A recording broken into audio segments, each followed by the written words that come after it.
मैं आता हूँ तेरे पास, प्रभु यीशु मेरे मसीह, मेरे पापों के लिए ही उधार दे मसीह।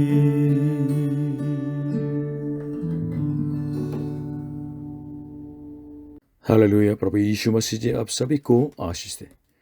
हम अपने जीवन में तो ऐसे बड़ा दुख को पाते हैं जो हम जिसके बारे में हमारी जो योजना भी नहीं है, हम अपेक्षा भी नहीं करते हैं। कभी कभी ये जो दुख किसके लिए तो बिल्कुल निराशा होने का कारण बन जाता है, लेकिन किसके लिए उनके जीवन का मोड़ बन जाता है, टर्निंग पॉइंट बन जाता है। हम में से कुछ लोग तो इंडिया में से बिल्कुल बैंकरप्ट होते हुए तो कोरिया में आए। यहाँ आके तो बहुत बहुत परिश्रमी करते हैं और अजीब सी भाषा, अजीब सी बिल्कुल वातावरण और खर्च की वजह से आपको तो तकलीफ़ है। और इतना दूर दूर तो अपने परिवार से दूर होके अकेलेपा में रहते हुए तो इस तरह फाइनली हिंदी आराधना में तो आए हुए हैं। शायद अब में से सब लोगों के अधिक से लोगों के लिए ये जो पहली बार होगा आपको तो इस तरह सुसमाचार सुनने का, प्रभु के बारे में जानने का। हम में से कुछ लोग तो प्रभु यीशु को पाया, मुक्ति को पा लिया। इसलिए मैं कहना चाहूँगा कि आप सचमुच में धन्य लोग हैं। हाँ, इंडिया में बिल्कुल आपको तकलीफ तो दुख मिलना था, इसलिए कोरिया में आना पड़ा, लेकिन यहाँ आके आर्थिक स्थिति की उन्नति हो गई है। न केवल ये वरन आपको शांति मिली है प्रभु यीशु मसीह के द्वारा, जिसकी तलाशी इंडिया तो हजारों सालों से करके आ रहे हैं। क्या यह संयोग की बात है या ये चांस की बात है? नहीं, नहीं। बाइबल में ये बताया गया कि नीति वचन 16:9 में मनुष्य मन में अपने मार्ग पर विचार करता है, परंतु यहोवा ही उसके पैरों को स्थिर करता है। पिछले हफ्ते भी हमने श्याम भाई के गवाही सुनी, कैसे उनके जीवन में दुख मिला था और वो बिल्कुल मृत्यु के मुंह के अंदर जाना वाला था, लेकिन प्रभु यीशु उनके जीवन में आया, प्रभु के नाम से प्रार्थना की तो डॉक्टर ने कहा कि इसको बिल्कुल तो छोड़ दीजिए, ये तो मर जाएगा। लेकिन प्रभु यीशु मसीह ने उसको चंगा किया है और बचा लिया है। और उसके पिताजी दुश्मन जैसा था, इतना बुरा काम किया है परिवार के लोगों के लिए, लेकिन उस पिताजी से इतना प्रेम किया है। और हम अभी देखते हैं कि श्याम भाई के अंदर कितना आनंद परमेश्वर बिल्कुल उंडेल रहा है। मनुष्य के दुखों में, शाम के दुखों में बिल्कुल शाम को बचाने वाला परमेश्वर, अनुग्रहकारी परमेश्वर की स्तुति महिमा हो। हमारे हर जो व्यक्ति के जीवन में ऐसे टाइम होता है जिससे हम बिल्कुल शर्माती हैं और बिल्कुल इस टाइम के भाग को बिल्कुल हटाना मिटाना चाहते हैं। मेरे जीवन में भी ऐसा था। जब मैं मिडिल स्कूल और ग्रेजुएशन हो के तो हाई स्कूल में जाने वाला था, लेकिन एक दिन क्या हो गया, अजीब से एक जो कोरियन लेडी तो हमारे घर में बैठी हुई थी, जिसके साथ जो मेरे पिताजी के कोई संबंध हो रहा था। इसके शौक की वजह से तो मम्मी तो घर को छोड़ के तो बिल्कुल भाग गई और हमारी इतना शर्म मिली है, बिल्कुल बेइज्जती मिली है और पिता से इतना घृणा मन में आ रहा था। काफ़ी साल ऐसा बीत गया था, लेकिन बाद में मोड़ के देखें तो मेरे जीवन के सबसे अंधकारपूर्ण, पीड़ित, शर्म से भरा हुआ वो उस टाइम में परमेश्वर ने मेरे परिवार लोगों को, सबको तो बचा लिया है। प्रभु ईश्वर विश्वास करने दिया है। हालेलुया। क्योंकि इस तरह एक्स्ट्रा जब मैरिज अफेयर की वजह से, शादी से बाहर जो संबंध की वजह से मेरे माता जी को बिल्कुल दुख मिला है, इसलिए तसल्ली चाहिए थी और चर्च जाने लगी है। मैं भी मम्मी के साथ तो चर्च जाने लगा और तब मेरे को समझ में आया कि मैं इतना पापी हूँ, गिरा हुआ इंसान हूँ। इसलिए प्रभु पर विश्वास किया, मुक्ति को पा लिया, परमेश्वर के संतान बन चुका। और मेरे 20वीं के जो उम्र में प्रभु यीशु जी ने मेरे को बुलाया अपनी सेवा के लिए, तब से लेकर अभी तक करीब 40 के साल होने वाले हैं, तो मैं मिशनरी के जीवन में जी रहा हूँ। परमेश्वर मनुष्य के दुख में तो अपने अनुग्रह प्रकट करते हैं, मुक्ति का अनुग्रह और प्रेम का अनुग्रह और उनके पवित्र सेवा के अनुग्रह तो प्रकट करते हैं। हालेलुया। आज के वचन प्रेरितों के काम 8वीं अध्याय 1 से 4 में पाया जाता है। उसी दिन यरूशलेम की कलीसिया पर बड़ा उपद्रव होने लगा और प्रेरितों को छोड़ सब के सब यहूदिया और सामरिया देशों में तितर बितर हो गए। और भक्तों ने स्तिफनुस को कब्र में रखा और उसके लिए बड़ा विलाप किया। शाऊल कलीसिया को उजाड़ रहा था और घर घर घुसकर पुरुषों और स्त्रियों को खसीट कर बंदीगृह में डालता था। जो तितर बितर हुए थे वह सुसमाचार सुनाते हुए फिरे। आज के वचन का पहला भाग प्रेरितों के काम 8वें अध्याय 1 में। उसी दिन यरूशलेम की कलीसिया पर बड़ा उपद्रव होने लगा और प्रेरितों को छोड़ सब के सब यहूदिया और सामरिया देशों में तितर बितर हो गए। पहले पॉइंट है, चर्च दुख में है।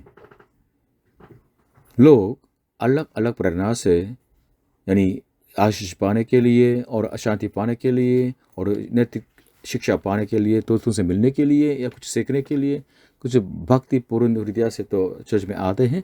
लेकिन किसी भी कारण से क्यों न हो, अगर आप चर्च में आते हैं तो ज़रूर बाइबल के अनुसार विश्वास के बारे में सीखना है। इसके बारे में बाइबल के 2 पद आपको बता देंगे। यूहन्ना 3:16, क्योंकि परमेश्वर ने जगत से ऐसा प्रेम रखा कि उसने अपना इकलौता पुत्र दे दिया, ताकि जो कोई इस पर विश्वास करे वह नाश न हो परंतु अनंत जीवन पाए। और यूहन्ना 14:6 में इस तरह लिखा है कि यीशु ने उससे कहा, मार्ग और सच्चाई और जीवन मैं ही हूँ, बिना मेरे द्वारा कोई पिता के पास नहीं पहुँच सकता।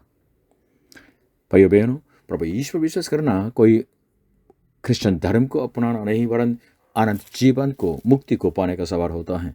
प्रभु यीशु पर विश्वास करने से, यानी सत्य पर विश्वास करने से, यानी प्रभु यीशु पर विश्वास करने से हम हर छूत और पाप और मृत्यु और शैतान के जंजीर से बिल्कुल आज़ाद हो जाते हैं, मुक्ति पाते हैं। और प्रभु यीशु पर विश्वास करना, पाप और अपराधों से मरे हुए लोग तो वो जी उठने का अनुभव होता है और पापी मनुष्य बिल्कुल धर्मी ठहरा जाने का अनुभव है। और जो परमेश्वर का शत्रु था, परमेश्वर की संतान बनने का परिवर्तन है। प्रभु पर विश्वास करना तो अनंत जीवन पाना और स्वर्ग को अपनाना है और अपने सृजनहार परमेश्वर का दर्शन पाना है, उनके साथ सदा के लिए साथ साथ जीना है। लेकिन इसके साथ साथ जब हम प्रभु पर विश्वास करते हैं तो सताव मिल जाता है, दुख मिलता है और बिल्कुल लॉस भी हो जाता है। क्यों? क्योंकि संसार और शैतान प्रभु यीशु से घृणा करता है और संसार प्रभु यीशु को नहीं समझते हैं। और संसार और शैतान इस बात का इनकार करता है कि प्रभु यीशु मसीह ही सत्य है। और संसार का रास्ता और परमेश्वर का रास्ता बिल्कुल अलग होता है। इसलिए चर्च पहले शताब्दी से लेके अभी तक सताव में है और प्रभु यीशु मसीह के वापस आने तक सताव में तो होंगे। यूहन्ना का 15वीं अध्याय 18 से 19 और 21 में इस तरह लिखा है कि प्रभु यीशु मसीह ने अपने चेलों को कहा, यदि संसार तुमसे बैर रखता है तो तुम जानते हो कि उसने तुमसे पहले मुझसे भी बैर रखा। यदि तुम संसार के होते तो संसार अपनों से प्रीति रखता, परंतु इस कारण कि तुम संसार के नहीं, परंतु मैंने तुम्हें संसार में से चुन लिया है, इसलिए संसार तुमसे बैर रखता है। परंतु यह सब कुछ वह मेरे नाम के कारण तुम्हारे साथ करेंगे, क्योंकि वह मेरे भेजने वाले को नहीं जानते। आज के ये वचन पहले शताब्दी के कलीसिया के सताव के बारे में बताते हैं। चर्च के शत्रु तो साउल नाम का एक जो भाई, उसके शुरुआत से लेके बिल्कुल पूरे देश भर में सताव हो गया है। इसलिए पहले शताब्दी के जो कलीसिया के अंदर सिर्फ प्रेत तो रह गए थे, बाकी जो संत लोग हैं यहूदिया में, सामरिया में बिल्कुल तितर बितर होकर बिल्कुल भाग गए थे। मतलब चर्च बिल्कुल संकट में आया था। ये जो सताव बिल्कुल संयोग से नहीं आया, लेकिन प्रभु यीशु ने पहले से बता चुके हैं, भविष्यवाणी की थी। दूसरे शब्द में, आकाश पृथ्वी का शासन करने वाला परमेश्वर ने चर्च के लिए इस तरह तो होने दिया है। परमेश्वर ने अपने देह कलीसिया के ऊपर इस तरह तो हमला होने दिया है। मनुष्य स्वभाव से बिल्कुल दुख से पसंद नहीं करते हैं, लेकिन परमेश्वर अपने चर्च के अंदर भी इस तरह सत्ताप होने के लिए अनुमति देते हैं और इसके द्वारा उनकी इच्छा पूरी करते हैं, अपने भला कार्य को तो करते हैं। यही है हमारे जो दृष्टि, दुख को देखने की दृष्टि यही है। अगर हम दुख को इस तरह देखेंगे तो हम बाइबल के अंदर एक जो आदमी, जो धर्मी आयुब नाम का आदमी, जिनको इतना इतना दुख मिला था अपने पाप की वजह से नहीं, तो उनके अंगीकार को हम समझ ले सकते हैं, क्योंकि उसको एक दिन में 10 बच्चे को खोने का दुख मिला है और उनके अधिकतर जो संपत्ति है वो बिल्कुल पूर्व में सबसे बड़ा जो धनी था, बिल्कुल सब कुछ खोने का तो इस तरह दुख मिला था। परमेश्वर ने उसके साथ ऐसा होने का अनुमति दे दी है। कभी ऐसा मत सोचे कि हम अगर इस पर विश्वास करेंगे हमेशा हम बिल्कुल शांति में रहेंगे, हमेशा बहुत चिंता की बात नहीं होगी, हम बिल्कुल ठीक ठाक धूमधाम से रहेंगे। नहीं, हमारे जीवन इस तरह सिंपल सा नहीं है। परमेश्वर दुख के द्वारा अपने संतों की अगुवाई करने वाले हैं। आयुब जो बिल्कुल अवर्णनीय दुख में पड़ा हुआ था, तो उसका अंगीकार क्या था? जब उनके 10 बच्चे और उनके बिल्कुल संपत्ति तो उड़ गया है, खत्म हो चुके हैं, तो आयुब ने क्या अंगीकार किया है? आयुब की किताब पहले अध्याय 21 पद में इस तरह है कि मैं अपनी माँ के पेट से नंगा निकला और वही नंगा लौट जाऊंगा। यहोवा ने दिया और यहोवा ही ने लिया, यहोवा का नाम धन्य है। और जब आयुब ने मुंह से तो बिल्कुल पाप नहीं किया, तो शैतान ने फिर से कहा कि अगर उसके अंदर बीमारियां आ जाएगी तो ये बिल्कुल आपका विरोध करेंगे। तो परमेश्वर ने अनुमति फिर से दे दी है, इसलिए उसके अंदर अभी बीमारी आ गई। ट्यूमर जैसे टाइप का बिल्कुल बीमारी सिर से लेके बिल्कुल पाँव तक तो आ चुके हैं। तो इतना खुजली तो आ रही थी, देखने में बिल्कुल अजीब सा था। इसलिए उसके जो पत्नी ने कहा कि परमेश्वर के को शाप करके तू मर जा, ऐसे ही बोला। तब उसके पत्नी को आयुब ने यह कहा कि आयुब के 9 से 2 इस तरह ये उसने कहा कि तब उसकी स्त्री उससे कहने लगी, क्या तो अब भी अपनी खराई पर बना है? परमेश्वर की निंदा कर और चाहे मर जाए तो मर जा। उसने उससे कहा, तो एक मूर्ख स्त्री की सी बातें करती हैं। क्या हम जो परमेश्वर के हाथ से सुख लेते हैं दुख न ले? इन सब बातों में भी आयुब ने अपने मुंह से कोई पाप नहीं किया। आज का दूसरा पाठ है प्रेरितों के काम 8वीं अध्याय 2 से 3। और भक्तों ने स्तिफानुस को कब्र में रखा और उसके लिए बड़ा विलाप किया। शाऊल कलीसिया को उजाड़ रहा था और घर घर घुसकर पुरुषों और स्त्रियों को घसीट कर बंदीगृह में डालता था। तो इस दूसरे भाग का जो विषय है पॉइंट 2, क्रूस की राह पर चर्च। 21 शताब्दी के जो शहीदों की संख्या चर्च में, तो उन लोगों की संख्या से ज़्यादा है जो पहले शताब्दी से लेकर 20वीं शताब्दी तक के जो शहीदों की संख्या से भी ज़्यादा होती है। इसका मतलब क्या होता है? इसका मतलब ये चेतावनी है कि हमें अपने विश्वास में दृढ़ रहना है। पहले शताब्दी के जो बिल्कुल भक्त एक दीकन था स्तिफानुस, जब उसके पत्रवाह हो रहा था, वो शहीद हो रहा था, तो उसने आंखों से देखा कि प्रभु यीशु पिता परमेश्वर के दाहिने हाथ पर बिल्कुल खड़े हो गया। इसका मतलब ये लगता है कि हमारे प्रभु शहीद होने वाले अपने दास के प्रति अपने प्रेम को, अपने बिल्कुल दुख दिल को और उसको मानने का वो हृदय को, उसको ऊंचा करने का बिल्कुल ऐसे कार्य कर रहे हैं। प्रेरितों के काम 7वीं अध्याय 6 पद में लिखा है, शहीद होना महिमा की बात है, लेकिन साथ साथ तो दुख की बात भी होती है। बाइबल के सबसे अंतिम किताब प्रकाशित वाक्य 6वीं अध्याय में जिनकी आत्मा जो शहीद हो चुके हैं प्रभु के लिए, तो वे परमेश्वर के सामने पुकारते हुए वो दिखाई दी। प्रकाशित वाक्य 6वीं अध्याय 9 से 11 में पढ़ता हूँ। और जब उसने 5वीं मोहर खोली तो मैंने वेदी के नीचे उनके प्राणों को देखा, जो परमेश्वर के वचन के कारण और उस गवाही के कारण जो उन्होंने दी थी, वध किए गए थे। और उन्होंने बड़े शब्द से पुकार कर कहा, हे स्वामी, हे पवित्र और सत्य, तू कब तक न्याय न करेगा और पृथ्वी के रहने वालों से हमारे लहू का पलटा कब तक न लेगा। और उनमें से हर एक को श्वेत वस्त्र दिया गया और उनसे कहा गया कि थोड़ी देर तक विश्राम करो, जब तक कि तुम्हारे संगी दास और भाई जो तुम्हारी नाई बद्ध होने वाले हैं, उनकी भी गिनती पूरी न हो ले। क्या प्रभु के पास सामर्थ्य नहीं है कि वो बिल्कुल बैठे रहे और अपने वीर संतों के पीड़ा को ही देखते रहे? या उनके पास ऐसा सामर्थ्य नहीं है कि बिल्कुल इतिहास को बदल सके, इतिहास की अगुवाई कर सके? उनके पास है, उनके पास सब कुछ है। जैसे इस तरह शहीदों के जो प्राणों ने बिल्कुल अंकार किया है, प्रभु कौन है? सार्वभौमिक प्रभु है, पवित्र है, सत्य है और सार्वभौमिक प्रभु है। लेकिन क्यों इस तरह होने देते हैं? क्योंकि परमेश्वर इस संसार को, इस आकाश पृथ्वी को अपनी विशेष इच्छा के अनुसार ले चलते हैं। एक दिन आएगा, न्याय का दिन आएगा, तो शैतान भी, प्रभु के विरोधी लोग भी बिल्कुल उनके न्याय किए जाएंगे। लेकिन स्पष्ट बात यह है कि परमेश्वर इस तरह दुख को देते हुए अपने लोगों की अगुवाई करते हैं, उनको बिल्कुल आज्ञाकारिता में ले चलते हैं, उनको सिद्ध करते हैं, उनको महिमा भी करते हैं, उनके विश्वास को शुद्ध करते हैं। न केवल कुछ संतों की बात है, वरन ये प्रभु यीशु मसीह जो परमेश्वर का इकलौता है, उनकी बात भी है। प्रभु यीशु जी ने भी दुख को उठाया और परमेश्वर के पिता के आज्ञाकारी बने।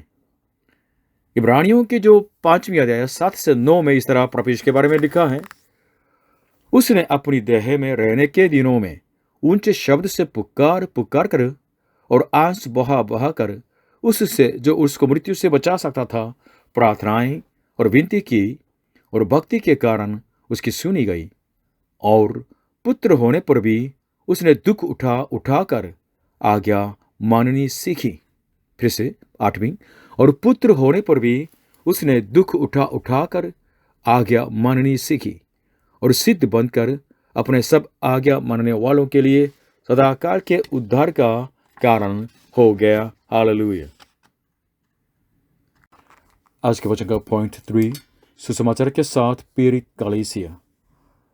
प्रेरित के काम 8वीं अध्याय 4 पद में इस तरह लिखा है कि जो तित्र बित्र हुए थे वे सुसमाचार सुनाते हुए फिरे। प्रभु यीशु पर विश्वास करना सिर्फ अपनी आश को पाना नहीं, आश होना नहीं, या अपने सुख पाने का साधन नहीं है। प्रभु यीशु पर विश्वास करने का मतलब है दिन प्रतिदिन अपने को इनकार करते हुए, अपनी क्रूस को लेते हुए प्रभु के पीछे पीछे चलना और अंत में स्वर्ग में परमेश्वर की महिमा में प्रवेश करना है। इसलिए दुख से मत डरिए, वरन जो क्रूस की राह प्रभु ने हमारे लिए दे दी है उसी पर चलें, क्योंकि हमारे दुखों में परमेश्वर हमको और शुद्ध परिष्कृत कर सकते हैं। इसलिए प्रभु यीशु ने यह आज्ञा दी अपने चेलों को मत्ती 16:24 में। तब यीशु ने अपने चेलों से कहा, यदि कोई मेरे पीछे आना चाहे तो अपने आप का इनकार करे और अपना क्रूस उठाए और मेरे पीछे हो ले। अगर प्रभु यीशु के पीछे पीछे चलेंगे, क्रूस की राह पर चलेंगे, तो प्रभु यीशु आपके साथ सदा के लिए होंगे। प्रभु यीशु पर विश्वास करना हर विश्वास के लिए उद्धार के निमित्त परमेश्वर के सामर्थ्य है। आज के बच्चों से भी आप सीखते हैं कि जो पहले शताब्दी के कलीसिया के लोग, उनको तो सताव मिला, वे लोग बिल्कुल रेफ्यूजी बन गए थे, दूसरे बिल्कुल क्षेत्र में भागना पड़ा। लेकिन वहां जाके उन्होंने क्या किया है? वे सुसमाचार सुनाते हुए फिरे, प्रभु यीशु मसीह के मुक्ति के समाचार को बिल्कुल बांटा है। मतलब दुखों के साथ प्रभु यीशु के सुसमाचार को बांटा। कोरियन चर्च के इतिहास बहुत कम है, इतना लंबी नहीं है। हमारे देश के लिए अनगिनत जो लोग तो हमसे प्रेम करते थे और हमारे पास आए तो प्रभु की सेवा करते थे। उनमें से एक जो लेडी के बारे में कहना चाहता हूँ कि लूबी रेचल केंड्रिक अमेरिका की लेडी है। 1907 में कोरिया में आई थी और 1908 में उनकी देहांत हो गई है। सिर्फ 9 महीना कोरिया में रही। उनको बीमारी आ गई थी, इसलिए यहाँ उनका देहांत हो गया था। लूबी केंड्रिक ने ये कहा कि यदि मेरे पास 1000 जीवन होते तो कोरिया को वे सभी मिल जाते। यदि मेरे पास 1000 जीवन होते तो कोरिया को वे सभी मिल जाते। हमसे इतना प्रेम किया है, हमारे साथ वचन बांधने के लिए अपने जवानी को, अपने प्राण को दे दिया है। इस देश में आके हम आभारी हैं, हम उनके प्रेम का कर्जदार हैं। भविष्य के अंदर भी हमें सुसमाचार के साथ दुख उठाने के लिए आज्ञा दी गई है। 2 तीमुथियुस 1:8 में इस तरह लिखा है कि इसलिए हमारे प्रभु की गवाही से और मुझसे जो उसकी कैदी हूँ लज्जित न हो, पर उस परमेश्वर की सामर्थ्य के अनुसार सुसमाचार के लिए मेरे साथ दुख उठा। भाइयों बहनों, अगर आप विश्वासी हैं तो जो जो क्रूस प्रभु यीशु ने आपको दी उसी को लेके, उसी को उठा के प्रभु यीशु के पीछे पीछे चलिएगा। संसार के हर जाति के पास वचन बांटने के लिए चर्च अलग अलग तरीका के दुख उठाते हैं। चर्च के सदस्य कुछ लोग तो चंदे देते हुए, कुछ लोग अपने टाइम देते हुए, प्रचार करते हुए, कुछ लोग अपने कलीसिया के लिए और पूरे वर्ल्ड मिशन के लिए विश्वास करते हुए, कुछ लोग चर्च में टीचर बन के या इवेंजलिस्ट बन के, पादरी बन के या मिशनरी बन के अलग अलग जो भूमिका संभालते हुए, तो निभाते हुए, सेवा करते हुए दुख उठाते हैं। कुछ लोगों को तो बिल्कुल सताव मिल जाता है। कुछ लोग प्रभु के लिए शहीद बनते हुए दुख उठाते हैं। हमारी भूमिका अलग अलग होते, लेकिन हम सब प्रभु यीशु से प्रेम करते हैं, प्रभु यीशु के वचन को बांटना चाहते, ताकि जो अभी अनजान है, जो अभी अज्ञानता में है, अंधकार में है, वे लोग ज्योति में आए, जीवन में आए, मुक्ति पाएं। भाइयों बहनों, आज के वचन से ये स्पष्ट हो गया कि चर्च हमेशा सताव में थी और चर्च के लोग वास्तव में प्रभु यीशु मसीह के क्रूस की राह पर चलने वाले हैं और दुख को उठाते हुए भी सत्य को, सुसमाचार को बांधने वाले होते हैं। संसार के हर जाति को बचाने के लिए और प्रभु यीशु मसीह के सुसमाचार को उनके साथ बांधने के लिए दुख को उठाइए। प्रभु यीशु मसीह के लिए जो दुख आप उठाएंगे उसमें परमेश्वर के मुक्ति का अनुग्रह और ताकत से उमड़ते रहेंगे। प्रभु यीशु मसीह आप सभी को आशीष दे। आमीन।